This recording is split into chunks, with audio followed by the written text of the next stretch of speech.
Hello बच्चों, स्वागत है आप सभी का आपकी अर्थशास्त्र की ऑनलाइन क्लासेस में।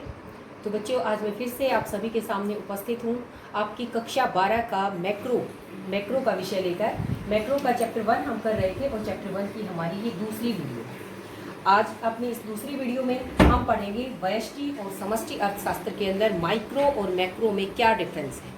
वो डिफरेंस हम कुछ पॉइंट्स के आधार पर करेंगे, कुछ पॉइंट के बेसिस पे करेंगे, इसलिए मैंने उन पॉइंट्स को अलग से लिखा है। तो ये क्वेश्चन हमने कई बार कर लिया है। हमने माइक्रो की स्टार्टिंग की थी, तब भी हमने इन दोनों के डिफरेंस को पढ़ा था। अब मैक्रो की स्टार्टिंग कर रही है, तब भी हम इन दोनों के डिफरेंस को पढ़ रहे हैं। तो इस हिसाब से हमें ये समझ लेना चाहिए कि माइक्रो और मैक्रो का जो डिफरेंस है वो बहुत ही इंपॉर्टेंट क्वेश्चन है।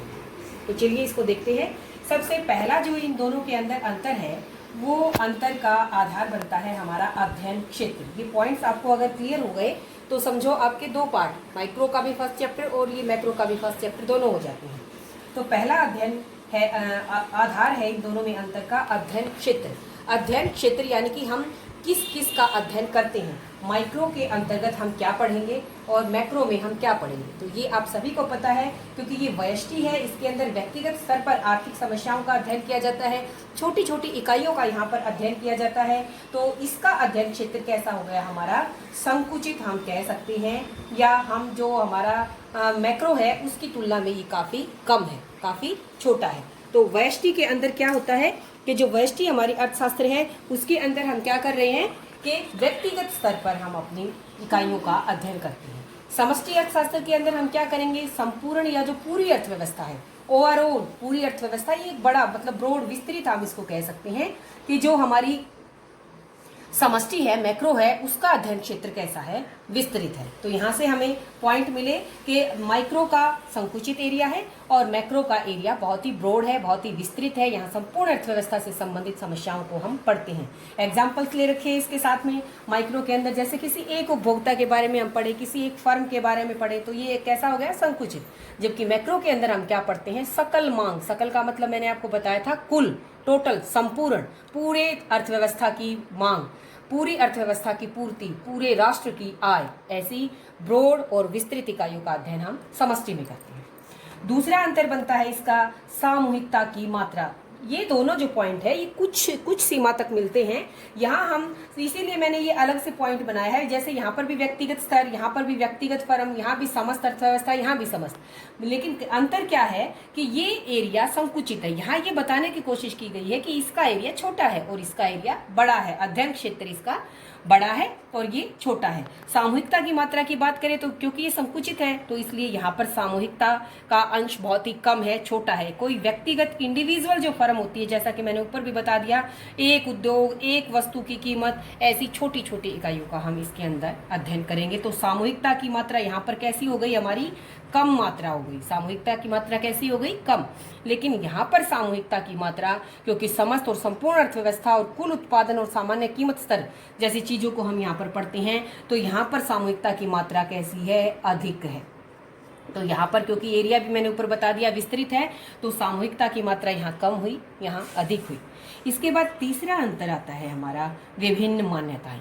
आप सभी को पता है कि जब हम अर्थव्यवस्था के अंदर किसी भी सिद्धांत का अध्ययन करते हैं तो वहाँ हम कुछ एजम्पशंस लेकर चलते हैं, कुछ मान्यताएं, कुछ मान कर चलते हैं। तो व्यष्टि के अंदर हम क्या मानकर चलते हैं कि जो हमारी समष्टि चर हैं, जो हमारे ऐसे वेरिएबल्स हैं जो पूरी अर्थव्यवस्था, पूरे बड़े समूह से संबंधित है, उसको हम यहाँ पर कांस्टेंट मान लेते हैं, स्थिर मान लेते हैं। तो जो एजप्शंस होती हैं हमारी माइक्रो में, उन एजप्शंस को हम कांस्टेंट मानकर चलते हैं। हम ये मानकर चलते हैं कि जो संपूर्ण अर्थव्यवस्था है उसमें कोई चेंज नहीं आ रहा, वो कांस्टेंट है, वो फिक्स है, वो स्थिर है। और ठीक ऐसे ही जब हम मैक्रो को पढ़ते हैं तो हम क्या मान लेते हैं कि जो माइक्रो के हमारे वेरिएबल्स हैं वो कांस्टेंट हैं, वो स्थिर हैं। तो विभिन्न मान्यताओं के अंदर अंतर, डिफरेंस में क्या बन गया कि माइक्रो पढ़ते टाइम हम मैक्रो को कांस्टेंट मान लेते हैं और मैक्रो पढ़ते टाइम हम माइक्रो को कांस्टेंट मान लिया जाता है। तो ये हम एजम्पशंस लेकर चलते हैं। ये तीसरा अंतर हो गया हमारा। अब चौथा अंतर है हमारा केंद्रीय समस्या, सेंट्रल प्रॉब्लम। तो जो सेंट्रल प्रॉब्लम है वो माइक्रो के अंदर क्या है, कीमत निर्धारण।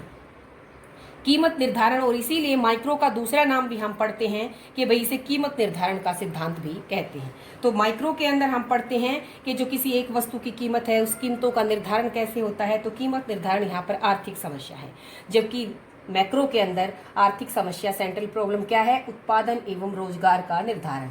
और इसीलिए जो मैंने पिछली वीडियो थी उसमें बताया भी था कि इसे हम आय और रोजगार का सिद्धांत भी कहते हैं।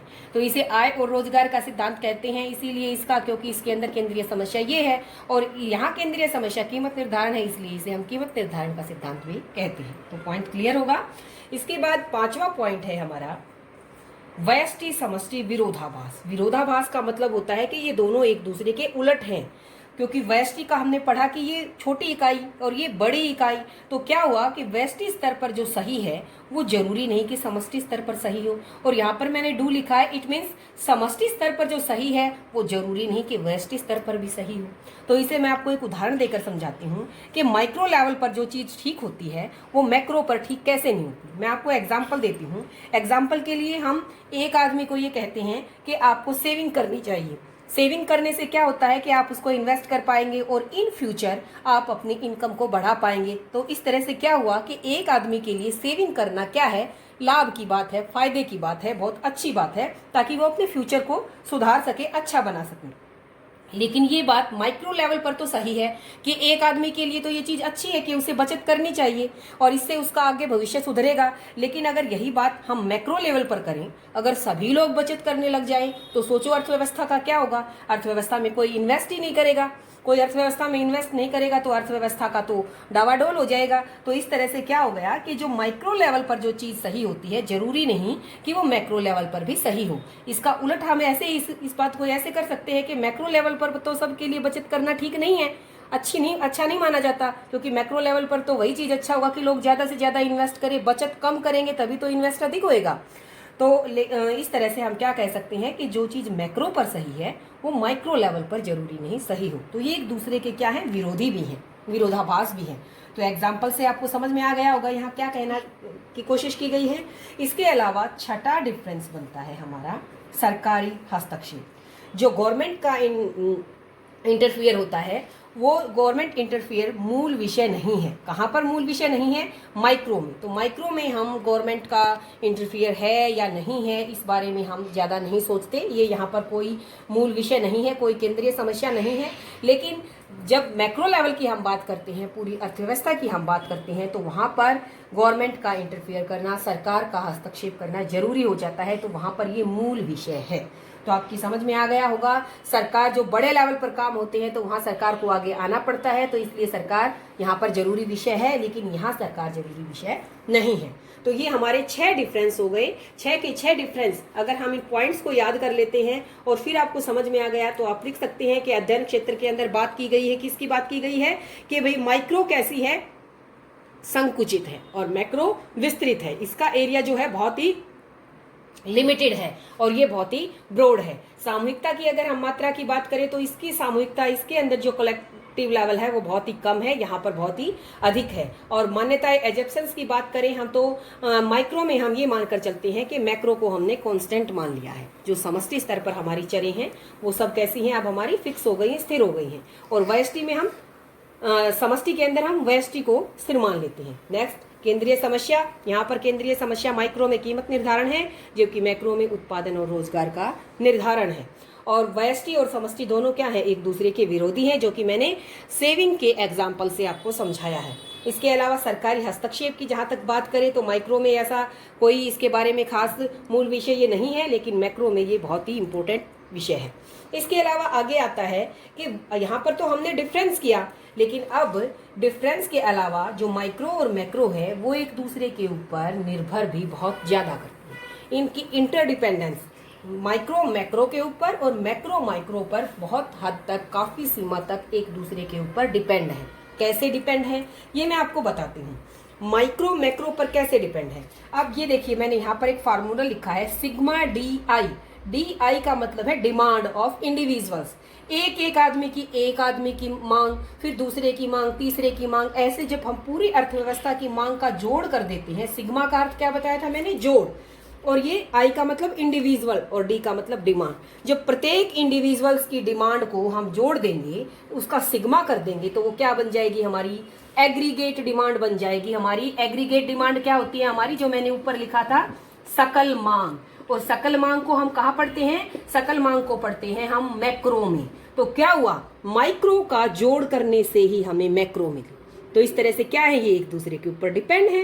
ये हर एक व्यक्ति की मांग को जब हम जोड़ देते हैं, उसका सिग्मा कर देते हैं, तो हमें सकल मांग प्राप्त होगी। तो समष्टि किस पर निर्भर हुई, व्यष्टि के ऊपर। अगर हम उल्टा करें, जो सकल मांग है वो क्या है, सबका जोड़ है, तो ये दोनों क्या हो गए, एक दूसरे के ऊपर डिपेंड हो गए। ऐसा एक और उदाहरण है, ये मैंने लिखा है sigma Y N equal to N Y.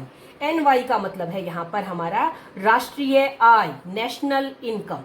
जो नेशनल इनकम होती है, एन फॉर नेशनल और वाई का मतलब इनकम। तो जो राष्ट्रीय आय होती है वो किसका सिग्मा होती है, वाई एन, यानी कि हर एक इंडिविजुअल्स की इनकम का। एन का मतलब एक अर्थव्यवस्था में जितने लोग हैं, अगर उन सभी लोगों की इनकम का हम सिग्मा कर देंगे, जोड़ कर देंगे, तो हमें क्या मिलेगा, नेशनल इनकम मिलेगी, हमें राष्ट्रीय आय मिलेगी। तो सिग्मा वाई एन क्या है, इंडिविजुअल्स का जोड़, यानी कि ये क्या है, माइक्रो। इन माइक्रो का जोड़ करने से ही हमें क्या मिला, मैक्रो। तो क्या है, दोनों एक दूसरे के ऊपर पूर्णतः निर्भर हैं। तो व्यष्टि समष्टि के ऊपर, समष्टि व्यष्टि के ऊपर, ये दोनों के अंदर अंतर होने के साथ साथ ये एक दूसरे पर परस्पर इंटरडिपेंडेंट भी बहुत अधिक है। तो उम्मीद है आपको आज का टॉपिक अच्छे से समझ में आया होगा। आज हमने पढ़ा माइक्रो और मैक्रो में डिफरेंस क्या है, और इसके साथ ही माइक्रो और मैक्रो में परस्पर निर्भरता कैसी है। तो आज के लिए इतना ही। अगली वीडियो यानी कि तीसरे पार्ट के अंदर हम अपने इस चैप्टर को खत्म कर देंगे। आज के लिए इतना ही। आप सभी का वीडियो देखने के लिए बहुत बहुत धन्यवाद।